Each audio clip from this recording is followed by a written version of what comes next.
6th standard Thirukkural வந்து பார்க்கலாம். கடவுள் வாழ்த்து. இது வந்து அறத்துப்பால் பாயிரவியலில் வந்து இருக்குது. அகர முதல எழுத்தெல்லாம் ஆதி பகவன் முதற்றே உலகு. அகரமே எழுத்துக்களுக்கு தொடக்கம், ஆதி பகவனே உலகுக்கு தொடக்கம். வான் சிறப்பு. வான் சிறப்புங்கிற அதிகாரம் வந்து அறத்துப்பால் பாயிரவியலில் வந்து இருக்குது. விண்ணின்று பொய்பின் விரிநீர் வியனுலகத்து உள் நின்று உடற்றும் பசி அப்படின்னா, மழை உரிய காலத்தில் பெய்யாது போனால் உலகத்து உயிர்களையெல்லாம் பசி துன்புறுத்தும். அடுத்து, கெடுப்பதுவும் கெட்டார்க்கு சார்வாய் மற்ற ஆங்கே எடுப்பதுவும் எல்லாம் மழை அப்படின்னா, உரிய காலத்தில் பெய்யாது கெடுப்பதும் மழைதான், உரிய காலத்தில் பெய்து காப்பதும் மழைதான் சொல்லியிருக்காங்க. அடுத்து, நீத்தார் பெருமை வந்து அறத்துப்பால் பாயிரவியல். செயற்கரிய செய்வார் பெரியர், சிறியர் செயற்கரிய செய்கலாதார். முடியாத செயலையும் முடித்து காட்டுபவர் தான் பெரியோர், முடியாது என்பவர் சிறியோர் அப்படின்னு சொல்லியிருக்காங்க.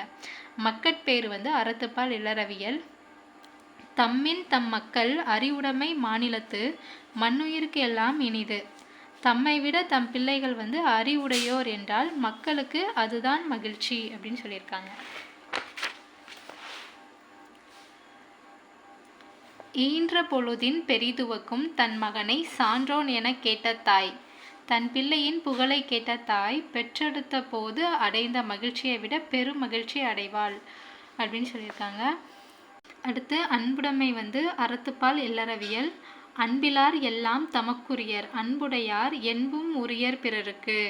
அன்பு இல்லாதவர் வந்து எல்லா பொருளும் எனக்கே என்பார்களாம். அன்பு உடையவர்கள் வந்து தம் உடம்பும் பிறருக்கே என்பார்கள் அப்படின்னு சொல்லியிருக்காங்க. அடுத்து, அன்பின் வலியது உயிர்நிலை அத்தில்லாருக்கு என்பு தோல் போர்த்த உடம்பு. அன்பு இருப்பது தான் உயிருள்ள உடல், அன்பு இல்லாதது வெறும் எலும்பும் தோலும் தான். அடுத்து, இனியவை கூறல். இனியவை கூறல் அதிகாரம் வந்து அறத்துப்பால் இல்லறவியலில் வந்து இருக்குது.